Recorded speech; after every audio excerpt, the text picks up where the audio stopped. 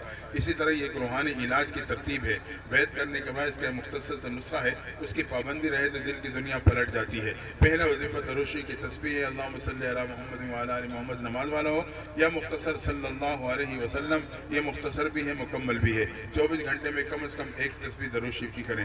دوسرا وظیفہ استغفار ہے، استغفر اللہ ربی من کل ذنب واتوب الیہ، ایک تسبیح استغفار کی کریں۔ تیسرا وظیفہ قرآن مجید کی تلاوت ہے، روزانہ ایک پارہ ہو، آدھا پارہ ہو، پاؤ ہو، رکوع دو رکوع، حافظ قرآن منزل کے مطابق پڑھے، بالفرض کسی نے نہیں پڑھا وہ کل سے پڑھنا شروع کر دے، وہی اس کا وظیفہ ہو جائے گا۔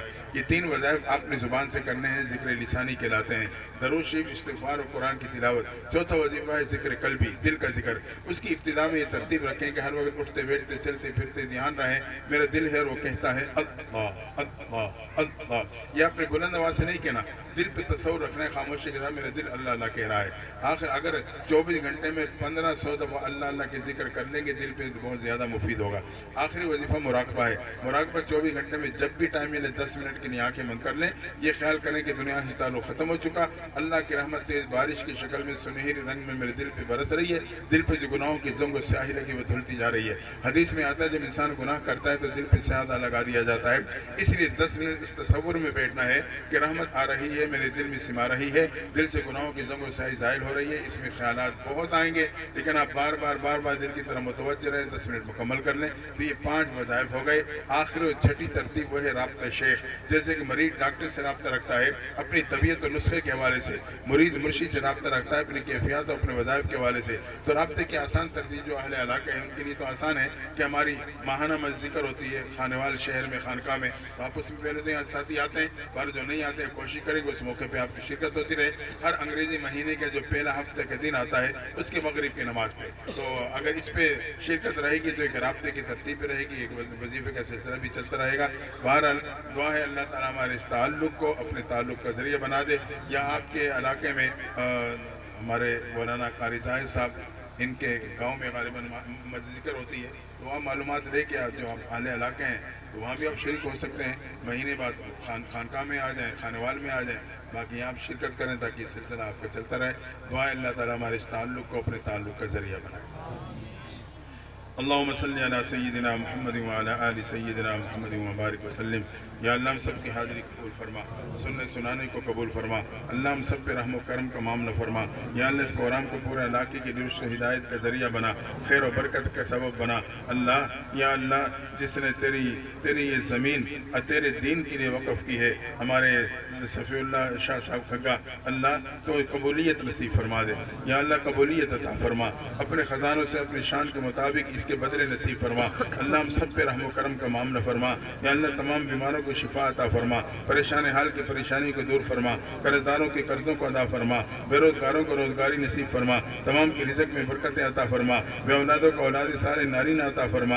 اللہ جن کی اولاد ہے نیک و صالح بنا، جس گھر میں نوجوان بچے بچیاں موجود مستقبل کو روشن فرما، امت مسلمہ پہ رحم فرما، مسلمانوں کی مدد و نصرت فرما، ملک پاکستان کی حفاظت فرما۔ یا اللہ تمام علماء، مساجد، مدارس، خانقاہ، تبلیغی جماعت، عقیدہ ختم نبوت کی حفاظت فرما۔ اللہ جتنے مسلمان دنیا سے جا چکے مغفرت فرما، جو زندہ ہیں خیر و عافیت نصیب فرما۔ اللہ اس موقع پہ جتنے حاضرین ہیں تمام کا حرمین شریفین کی قبولیت والی بار بار کی حاضریہ نصیب فرما۔ صلی اللہ تعالی علی خیر خلقہ محمد و آلہ و اصحابہ اجمعین برحمتک یا ارحم الراحمین۔